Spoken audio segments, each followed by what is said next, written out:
سوال آیا میرے والد صاحب کا انتقال ہو گیا، ان کی قضا نمازیں ادا کرنے کا طریقہ ارشاد فرما دیں۔ اب اگر ان پر قضا نمازیں ہیں تو اس کا حساب لگا لیں کتنی نمازیں قضا ہیں۔ 12 اور 15 کے درمیان لڑکا بالغ ہوتا ہے،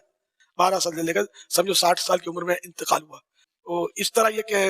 جیسے نماز کا فدیہ اس میں صدقہ فطر کی مقدار میں، تو سپوز کریں کہ وہ 100 روپے کی بنتی ہے،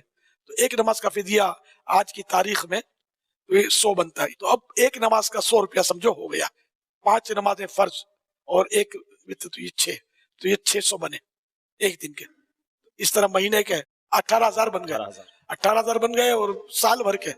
12 سے ضرب 18,000 کو دے دیں، 2,16,000 سال کے بنے۔ 2,16,000 میں اگر 3,000 پلس کر لیں گے تو یہ ایک سال کے روزے اور نمازوں کا 2,19,000 بن جائے۔ کیا بات ہے! تو یوں جیسے کہ آپ اتنی رقم ہے آپ کے پاس اور آپ دینا چاہتے ہیں،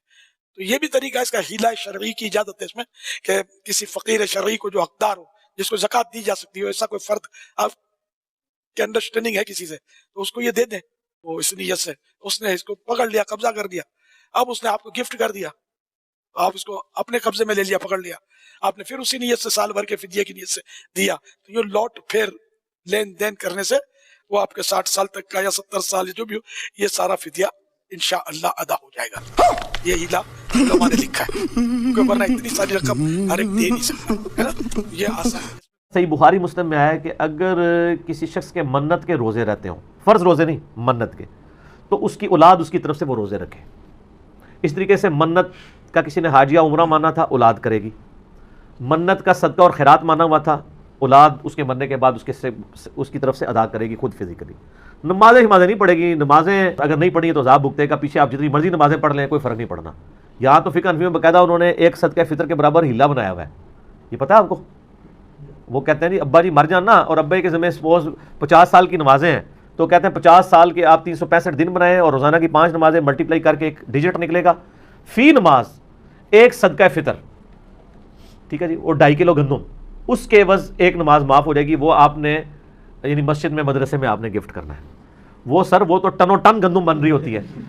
تو اس کا بھی انہوں نے آگے سے سولوشن دیا ہے۔ وہ کہتے ہیں کوئی مسئلہ نہیں سر، ایسی ہے نا، ہم ہیں نا،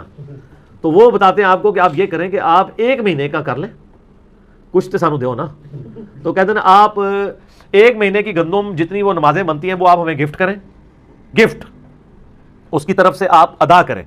گفٹ نہیں، گفٹ تو وہ کرے گا واپس۔ وہ کہیں گے میرے ابا جی کی آج سے جو 30 سال پہلے مہینے کی نماز چھوٹی تھی نا، اس پورے مہینے کا صدقہ فطر آپ کے لیے۔ تو آگے وہ جو عالم سر دیکھ لیں بزرگوں کی تعلیمات کیسی ہیں کہ لوگ تو اپنی اولاد کی کرتوت کی وجہ سے منہ چھپاتے پھرتے ہیں جی، اور یہ اپنے بزرگوں کی کرتوتوں کی وجہ سے منہ چھپاتے پھر رہے ہیں۔